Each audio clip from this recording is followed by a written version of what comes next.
Дархуул аймгийн Засаг даргын тамгын газраас бэлтгэн хүргэдэг томилолт нэвтрүүлгийн энэ удаагийн дугаараа бид хүрэхэд бэлэн боллоо.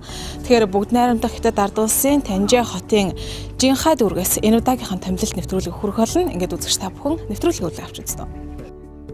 Дархуул аймгийн Засаг дарга Насанбат, аймгийн Засаг даргын тамгын газрын хөрөнгө оруулалт хөгжлийн бодлого төлөвлөлтийн хэлтсийн дарга Баясгалан нар бүгд найрамдах Хятад ард улсын Танжи хотын Жинхай дүүргийн худалдаа аж үйлдвэрийн танхимын урилгаар Тус хотод 4-р сарын 7-ноос 9-ний өдрүүдэд ажлын айлчлал хийгээд ирлээ. Жинхай дүүргийн Танжи хотод хийсэн энэхүү ажлын айлчлал нь олон жил манай аймагт яригдж байгаа үйлдвэр технологийн паркийг байгуулахад шаардлагатай хөрөнгө оруулалт олох зорилготой байлаа.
Бүгд найрамдах Хятад ард улсын Танжи хот нь Хойд Хятадын зүүн хойд хэсэгт оршдог.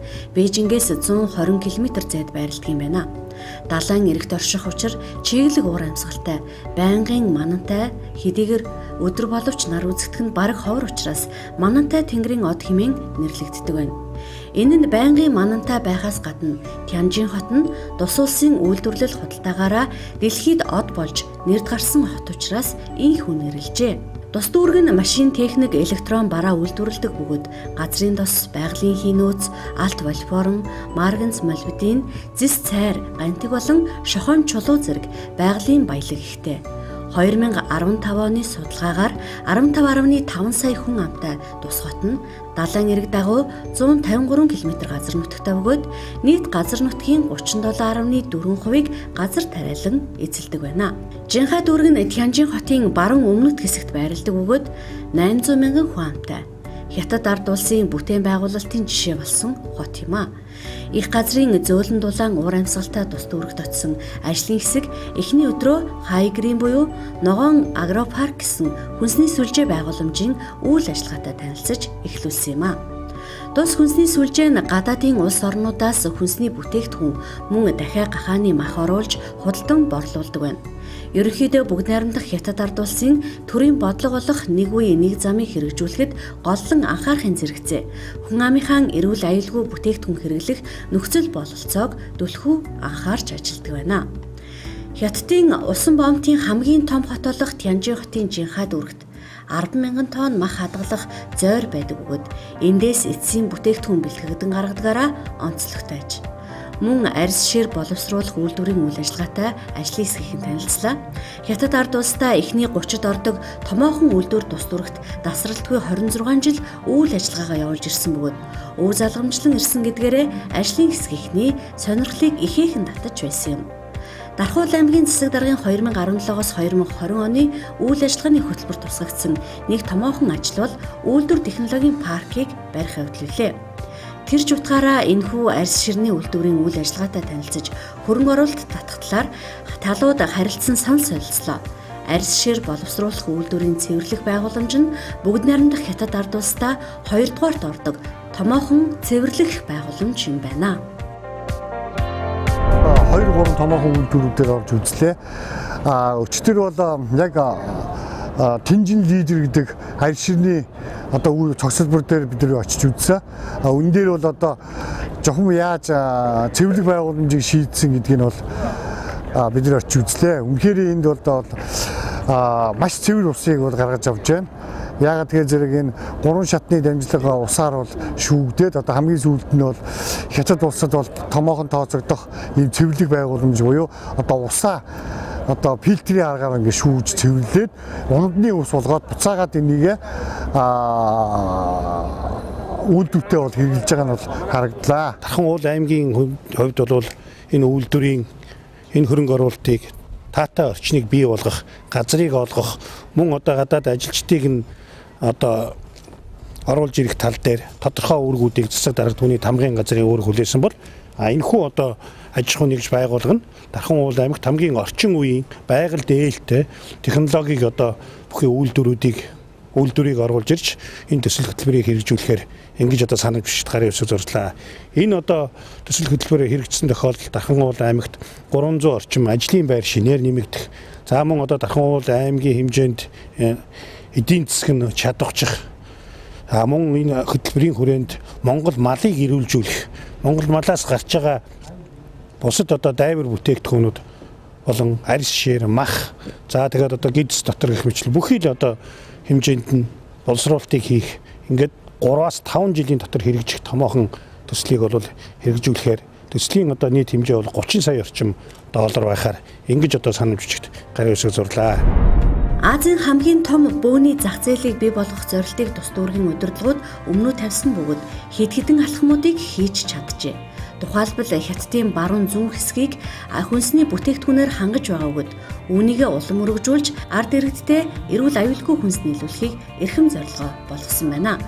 Энэхүү томоохон хүнсний сүлжээний салбар компани Монголд тэр дундаа Тархан уул аймагт байгуулах зорилготой бөгөөд хөрөнгө оруулалт хийх талаар тус дүүргийн үндэсний худалдаа аж үйлдвэрийн танхимын удирдлагуудтай аймгийн удирдлагууд санал солилцож харилцан ярилцлаа.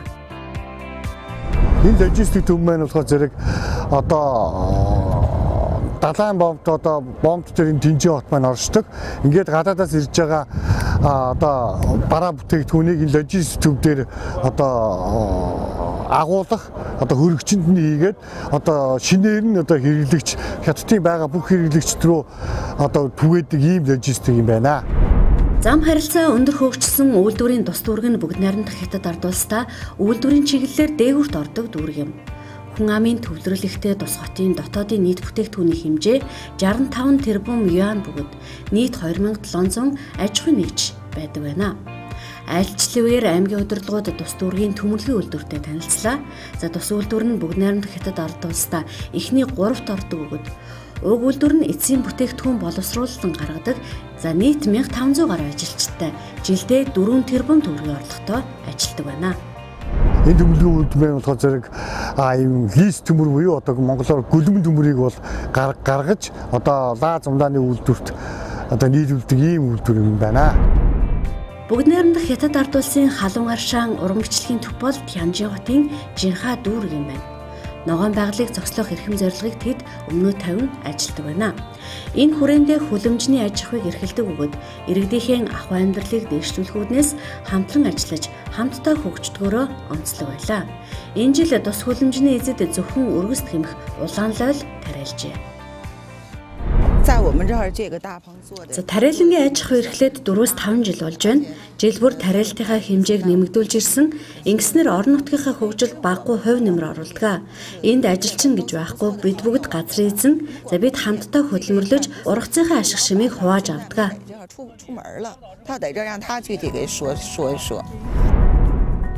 Хүлэмжийн аж ахуй ногоон агропарк, арьс шир боловсруулах үйлдвэр, төмөрлөгийн үйлдвэртэй танилцсан ажлын хэсгийнхэн уулзалтынхаа төгсгөлд тус дүүргийн үндэсний худалдаа аж үйлдвэрийн төлөөлөлтөд санамж бичигт гарын үсэг зурлаа. Уг санамж бичгийн хүрээнд тус дүүргээс Тархан уул аймагтай хөдөө аж ахуйн чиглэлээр хамтран ажиллаж, малын гаралтай бүтээгдэхүүн боловсруулах, эмнэлгийн чиглэлээр хамтран ажиллаж хөрөнгө оруулалт хийхээр болсон юм.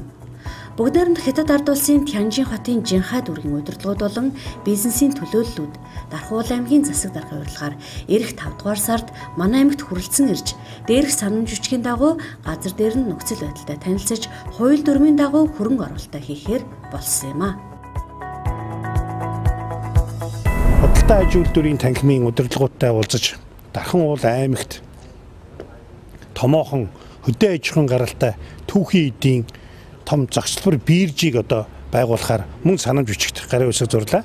Энэ ажлын хэсгийнхэн маань энэ компани энэ аймгийн одоо хотын худалдаа аж үйлдвэрийн танхимынхнаар 5 дугаар сард Тархан уул аймагт ирж гэрээнд гарын үсэг зурж улмаар Монгол улсын хэмжээний түүн дотроо бүсийн хэмжээний одоо мал аж ахуйн гаралтай түүхийн эд болон бусад одоо бүтээгдэхүүнүүдийг борлуулах ийм зохицолборыг барихаар ингэж тохирсон. Энэ хүрээндээ бид нэр олон жил ярьж байгаа Дархан хотын үйлдвэр технологийн паркийн одоо үндэс суурийг бол энэ гадны хөрөнгө оруулалтаар шийдэх. Бидний олон жил ярьж исэн энэ ажил одоо биелгээ олох үндсэн суур нөхцөл тавигдсан ийм одоо ажлын айлчлал боллоо.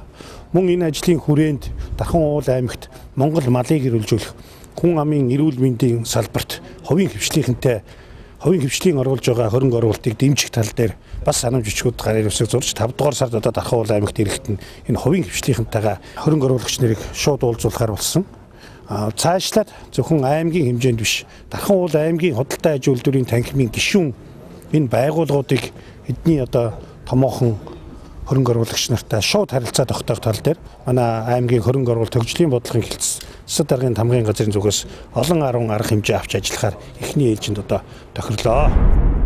Энэхүү санамж бичгийн хүрээнд 5 жилийн хугацаанд дээрх чиглэлүүдээр үе шаттайгаар хэрэгжих төсөл хэрэгжих үгэд нийт хөрөнгө оруулалт нь урьдчилсан байдлаар 30 сая доллар болох юм байна.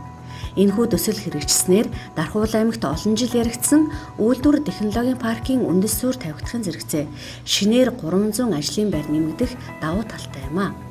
Ийхүү Дархан уул аймгийн засаг дарга Насанбат, аймгийн засаг даргын тамгын газрын хөрөнгө оруулалт хөгжлийн бодлого төлөвлөлтийн хэлтсийн дарга Баясгалан нарын бүгд найрамдах Хятад ард улсын Тянжин хотын Жинхаа дүүргийн худалдаа аж үйлдвэрийн танхимын урилгаар тус хотод хийсэн ажлын айлчлал нь харилцан ашигтай хамтын ажиллагааг хөгжүүлэх онцгой ач холбогдолтой айлчлал болж өндөрлсөн юм а.